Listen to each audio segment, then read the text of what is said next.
Have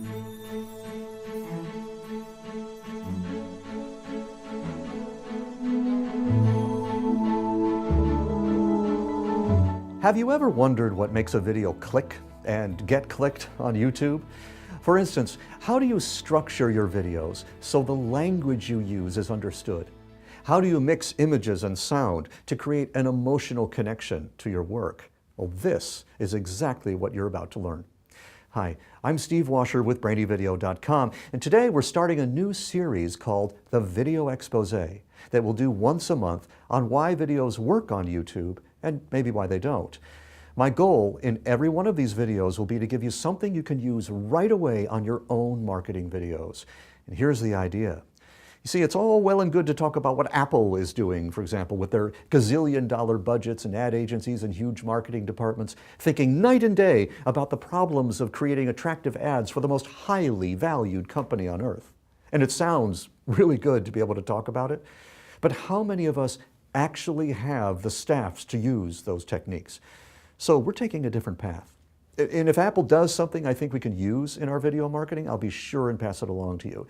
But in the meantime, these tips and tricks will be to help a solo entrepreneur or small business take action on reaching their ideal clients using video.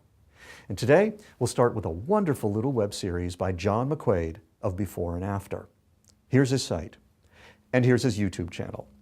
As of this review, he has 10 videos. All of them are coach videos. Coach videos give valuable snippets of advice or help change someone's perspective so that they can use advice that you've already given. John's videos definitely fall into the first category. Now first, some background on John McWade. Since 1990, John has run a company called Before and After. He produces helpful advice for non-designers to help them create better designs in their businesses. He has a huge amount of content on his site after all these years, but it was not until 2010 that he took the plunge into video. He posted his first one in the summer of 2010 and has produced one per month since then. So let's look at one of his shorter pieces. Then I'll tell you why I think this works and exactly what you can do to best emulate John and hopefully duplicate his results. Today we have an example of what happens when your words say one thing, but your graphics say something else. Have a look at this sign above our dentist's office. It's a nice name, and the lowercase handwriting was the designer's effort to make it look inviting. But that typeface, it's all needles and razor blades and barbed wire. It has hard edges and sharp points even in the negative spaces.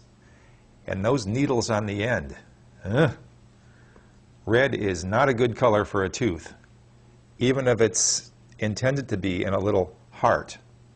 And paired with blue, it's agitating too. To say gentle, you need a typeface with round, pillowy shapes. Use light tones. And for the dentist, add fresh, watery colors like aqua greens and blues. Add a dreamy little curve, and you're there. Words and graphics now say the same thing. That's your design for today. The print version of this little article is part of Design Talk 14. This is John McWade at Before and After magazine.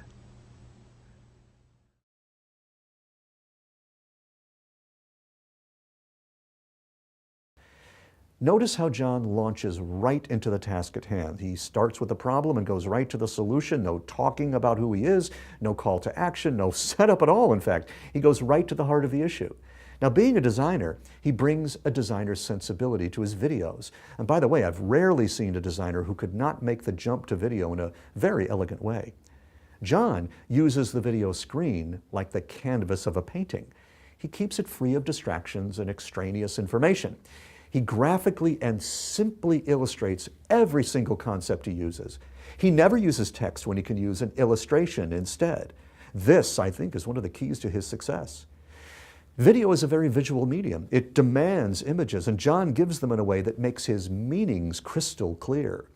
Now, one of the things many video marketers have trouble with is their backgrounds.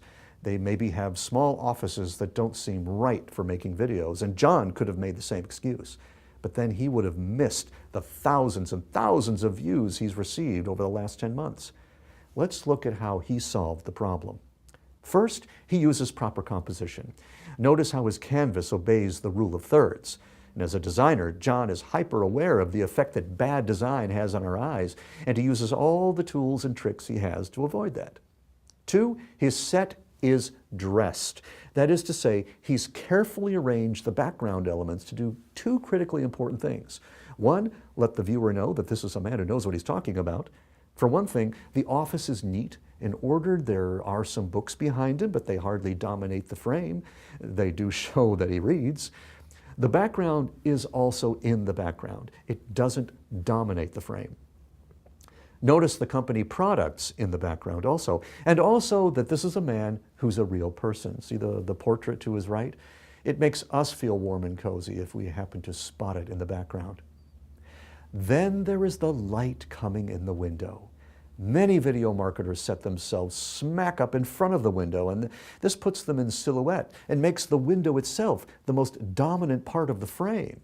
But in this case, the window light adds a nice accent color, brightens the scene, and lends a natural ambiance. The whole effect makes you feel comfortable, relaxed, and focused. And you need to be focused to learn something new. So this setting works really well for John. The combination of his cozy but professional office with his cozy but professional appearance makes the whole video seem like a lesson we should have paid for. Now, speaking of making us comfortable, John's lighting is even with no weird shadows, and his sound is, for the most part, up to the task. We call that adding value. Next is John's use of music. But wait, you say, John doesn't use music. That's right. His minimalist design philosophy seems to extend to the area of sound, but it also extends to rhythm, and sound is just one manifestation of rhythm. John uses other aspects of it just as well. He opens his videos with his colorful logo on black, then keeps it up for a few breaths, then dissolves into his content. And the way he brings his graphics in and out is musical in and of itself. I suspect he just hasn't gotten around to integrating music yet, and that if John continues to make videos, we'll see music in the mix before too long.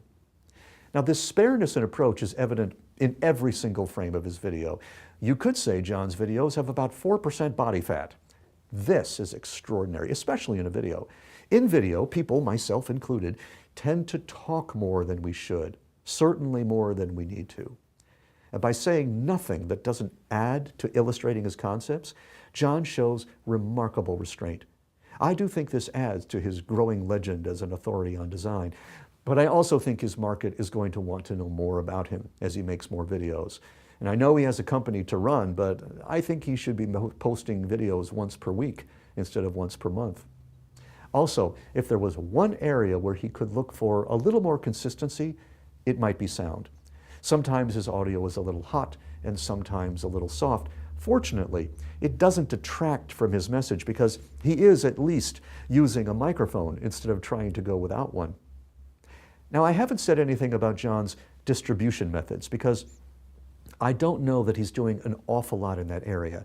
He has a few keywords that he uses with pretty much every video, and his descriptions are painfully spare, so he doesn't get much credit there from YouTube.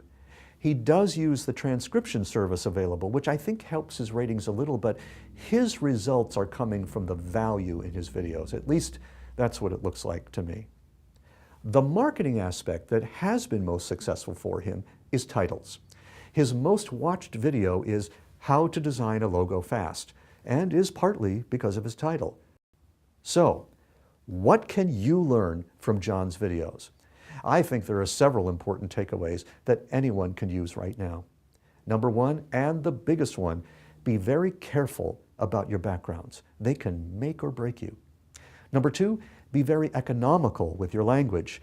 Say what you came to say, add value, and then let your audience off the hook when it's over. And three, make sure your lighting and sound do not take away anything from your message. Now, this is a little more involved, so if you aren't exactly here yet, that could take just a little longer. Now, I don't know how John is using these videos other than for general awareness, but like TV commercials, but his coach videos do illustrate a larger trend that I want you to be aware of, and that is that the free line has been moved. And all of us in the advice business need to bring our A game to everything we do. I believe John does that in spades. If he ever decides to use video to increase his sales, that will be something to watch, and we will. Well, I hope you enjoyed this video. I'd like you to tell me what you think about this series. Are there any videos, for example, that you'd like to see critiqued? Do you have any comments on this one? And feel free to post one of your own videos here to discuss. So for more videos and articles that give you the scoop on doing great video marketing, just click on the link right below this video and you'll be able to download my latest ebook, The Video Marketing Star, which is loaded with information to help you reach your ideal clients using video. Looking forward to seeing your work. I'm Steve Washer with BrainyVideo.com.